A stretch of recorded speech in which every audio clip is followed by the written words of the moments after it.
So, what are all of the ways, what are all the opportunities that may exist that you could potentially get in on to build a portfolio that won't necessarily require you to have a portfolio right out the gate? One of the biggest ones, student projects. You're in luck if you have a college or university near you. You might get a bit of imposter syndrome trying to work on student projects when you're not a student of the university.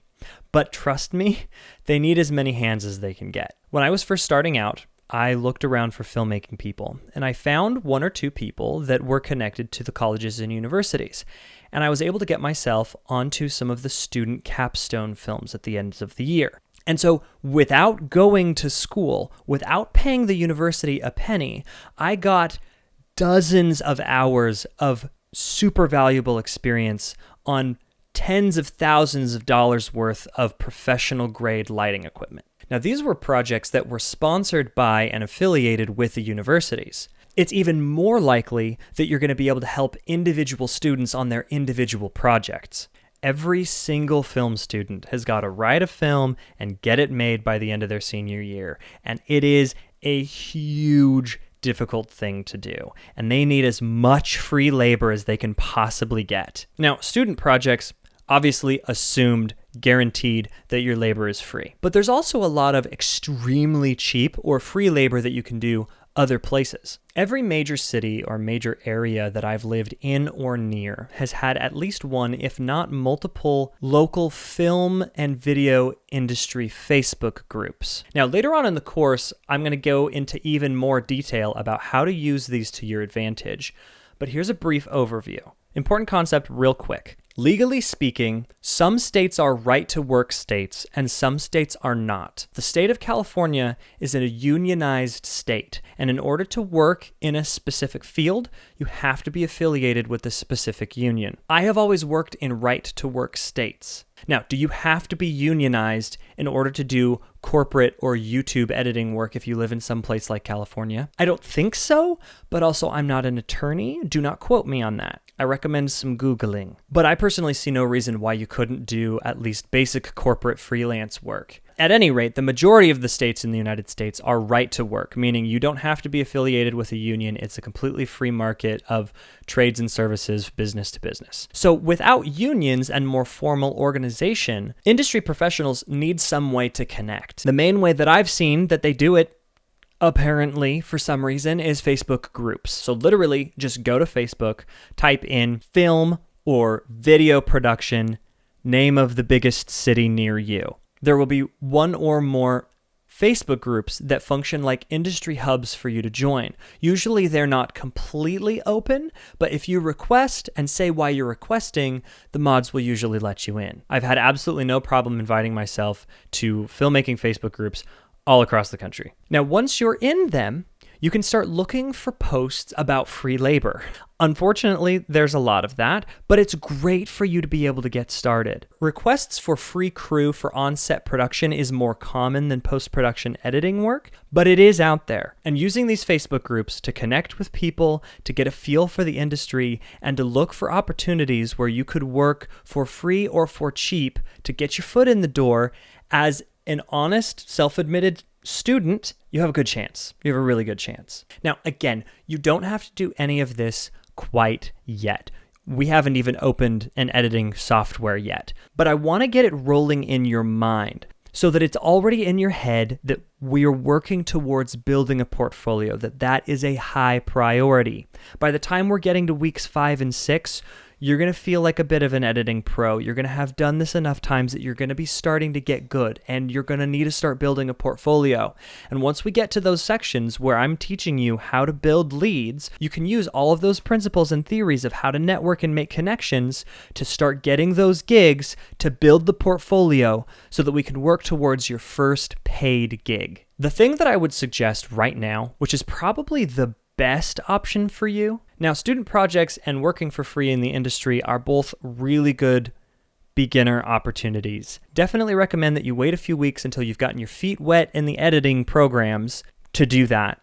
But something you can do immediately is make your own stuff. I got my first job because I was playing around with being a filmmaker, and I had filmed a couple of friends' weddings, and I'd edited their wedding films together. I literally pretty much only had 2 pretty ugly, pretty cringy wedding videos to show. I think maybe one sad attempt at a short film. But that was enough to show that I had promise. That's really all you're looking for right now. Your first editing gigs are going to be learning opportunities. You're going to be a student. That's going to be clear. But you're much more likely to get the gigs if you can show that you already have some of the appropriate skills. So number one, do the assignments and projects in this course. They are clearly for educational purposes only. You can't claim that you were the original editor on the project, but you can say that you re-edited it as a student. Getting those repetitions in, getting that practice in, and then having that to show is great. If you include a for educational purposes only video on your website, that still shows that you did the work and people can still see the quality of your editing even if you weren't the original editor. Number two, make your own stuff. If you have any interest in filmmaking, more generally speaking, if you have any interest in using a camera, find excuses to film and make some of your own stuff. Grab a camera and film your baby brother's birthday party, try to get a lot of interesting angles, pick a fun song, and practice editing those shots to the song, and see if you can't come up with a fun, interesting video. Friends' weddings, friends' music videos, self-produced short films, self-produced documentaries, self-produced YouTube videos. Pick something that you find interesting, make a video about it, edit that video, and include that video in your portfolio. It's something. Something that I need to mention. This course is 12 weeks long. Based on my experience, it takes 6 months to build a good network and really start getting gigs. There's a level at which you just have to trust that it's going to work. You just have to, as dumb as this sounds, believe. It takes time, and it's important to stick to it and be patient. If you keep going and give it the time it needs, it will come. It's a numbers game. Let me explain. In high school, I ran my own window washing business. I would go door to door in the neighborhoods surrounding my house, and I would ask people if they wanted their windows washed. And I felt like I started noticing a pattern. And so I ended up taking a spreadsheet with me. Now, on this spreadsheet, I had a number of categories because I was seeing a pattern of when I could get a job. Every time I knocked a door, I would tally in the first box. Every time a person answered the door, I would tally in the second box. Every time I had a good conversation, I would tally in the third box. Every time I gave a bid, I would tally in the fourth box. And every time I booked a job and put them on my calendar, I would tally in the fifth box. And I noticed something. The numbers averaged out. Over the course of an entire summer, I did this. And I looked at the numbers and started to average them out. And there really was a very clear pattern. Every time I knocked 25 houses, roughly half of those houses would answer the door. A few less than that would give me a good conversation. And for about every 25 houses that I knocked, I would give about 5 actual bids. If I could give 5 bids, I knew that one of those would turn into a job. It took me about half an hour to knock 25 houses, which means that I pretty much knew that every time I knocked doors for 30 minutes, I had a guaranteed one window washing job. Now, every once in a while, I would go out for 30 minutes and not get a job, but almost like magic, the next time I went out, I would get 2 or even 3 because it always averaged out.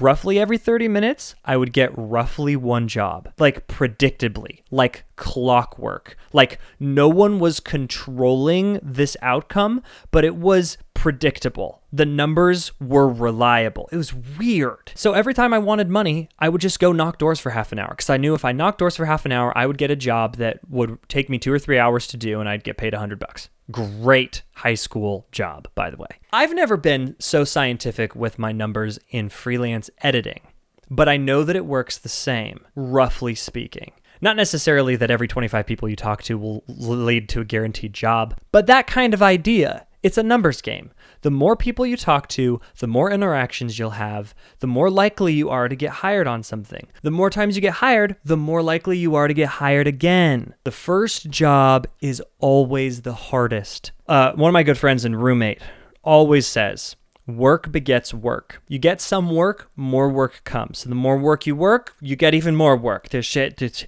work creates work, and there's a lot of work. First, you got to gain the skills. to do the work, obviously. And then you've got to get that first job. The first job is the hardest. Once you get past that first job, it's so much easier from there. When I found him, Ira Glass was a host on NPR. I don't know what he's doing now. I don't know too much about the guy, but I found a YouTube video, a short snippet from one of his shows one day, where he was talking about art and taste and talking specifically to students who were trying to make something. And I don't know, legally speaking, if I can include the whole clip in full, but I'll include a snippet or two so you can hear it in his words. Basically he says, if you're making something and you want it to be great and you want it to be good, but it's just not quite that good, like it's missing something, like it's not quite there yet, like you can tell that it's not good enough yet. And the reason is because your taste is good. Your taste is impeccable. You have the understanding to know what is good, but your skill set does not match up with your taste yet. The process that you have to go through is figuring out how to close that gap. And the way to close that gap is a lot of work, a huge volume of work, he says. And so the way that he encouraged me, I want to encourage you, if this is something that you want to do, which I assume it is because you purchased the course, or maybe you didn't and you're watching this on YouTube, you do a huge volume of work in order to close that gap. And if you're interested in editing, you can get there too.